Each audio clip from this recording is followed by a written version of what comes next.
High, আমি Mampi. Welcome to my channel English made easy. আজকে আমরা শিখব নতুন কিছু।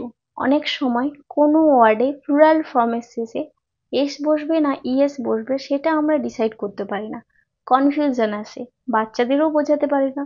তো এই নিয়ে আমি আজকে তোমাদের এমনভাবে বোঝাবো তো ফিউচারে এ নিয়ে আর কোনো রকম কোনো ডাউট থাকবে না।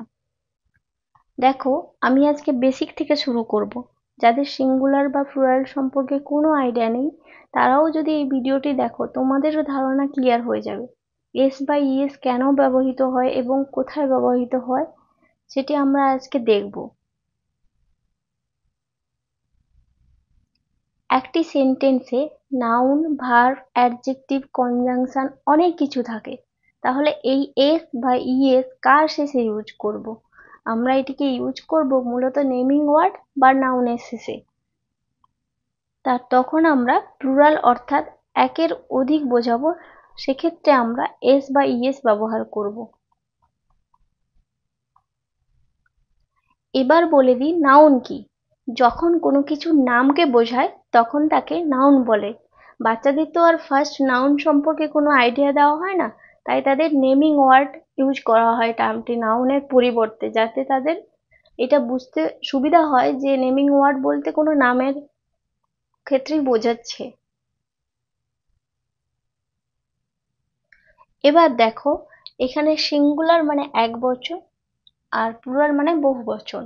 এখানে পেন থেকে প্লুরাল ফর্মে পেন্স হয়েছে, বুক থেকে বুকস হয়েছে, ওয়াটার থেকে ওয়াটার হলো কেন? এক্ষেত্রে তো তোমাদের কনফিউশন হতে পারে, তাহলে ওয়াটার থেকে ওয়াটার্স হতে পারতো, কেন হলো না?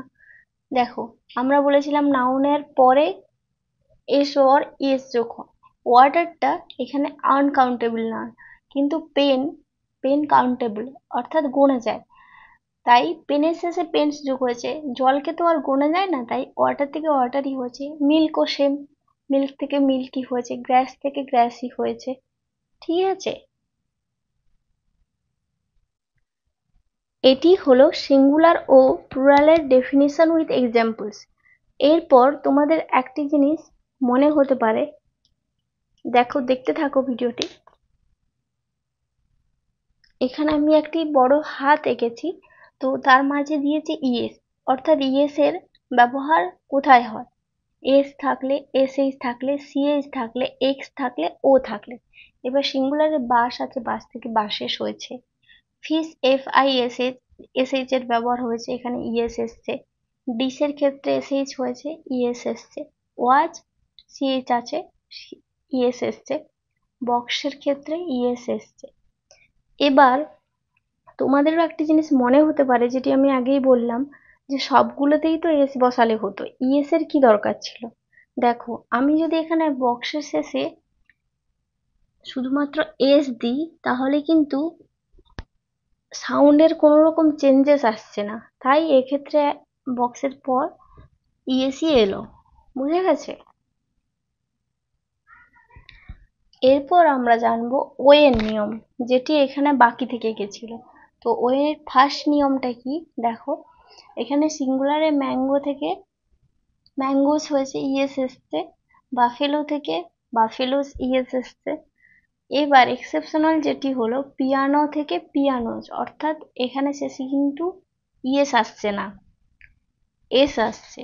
মেমেন্টোস, এটাও ইএস আসছে না, এস আসছে। এগুলো কিন্তু খুব ট্রিকি, ভালোভাবে বুঝতে হবে। এরপর দেখো ও এর যেটি সেকেন্ড নিয়ম, এখানে ডাবল ও থাকলে, আইও থাকলে, ওয়াইও থাকলে এস হয় শেষে। অর্থাৎ সিঙ্গুলার রেডিও আছে, রেডিওস। এমব্রায়ো অর্থাৎ ভ্রূণ, ভ্রূণ, এমব্রায়োস। তারপর কি আছে? ব্যাম্বু, এখানে ডবল ও আছে, এখানেও ডবল ও, ব্যাম্বুস। বুঝে গেছে? এরপর আসি এফ এর নিয়ম। সিঙ্গুলারে লিভ থেকে লিভস হয়েছে, এরকম যদি আমরা দেখি অনেক এক্সাম্পল রয়েছে, যেরকম নাইফ মানে ছুরি, তো নাইফ থেকে কি হয়? নাইফস। বুঝে গেছে? লাস্ট যেটি দেখো, ইরেগুলার প্লুরাল। এখানে ম্যান থেকে মেন করেছি, টুথ থেকে টিথ, এগুলো এক্সেপশনাল। আরও একটি যেটি ট্রিকি, দেখো, হিউম্যান, এখানে যেহেতু ম্যান থেকে মেন হয়েছে, তাহলে হিউম্যানের ক্ষেত্রে আমরা হিউম্যান করতে পারি সাধারণ আইডিয়াতে, কিন্তু এখানে হিউম্যান থেকে হিউম্যানস হবে। এগুলো কিন্তু খুব ট্রিকি, কিছু কিছু জিনিস রয়েছে যেগুলো খুব এক্সেপশনাল, ভালোভাবে এগুলো পড়তে হবে যাতে ক্লিয়ারলি বোঝা যায়। তো তোমরা ভিডিওটি দেখো শেষ পর্যন্ত, আশা করি পুরোপুরি ক্লিয়ার হবে এস আর ইএস এর ইউসেজ সম্পর্কে। ধন্যবাদ, দেখা হচ্ছে পরের ভিডিওতে।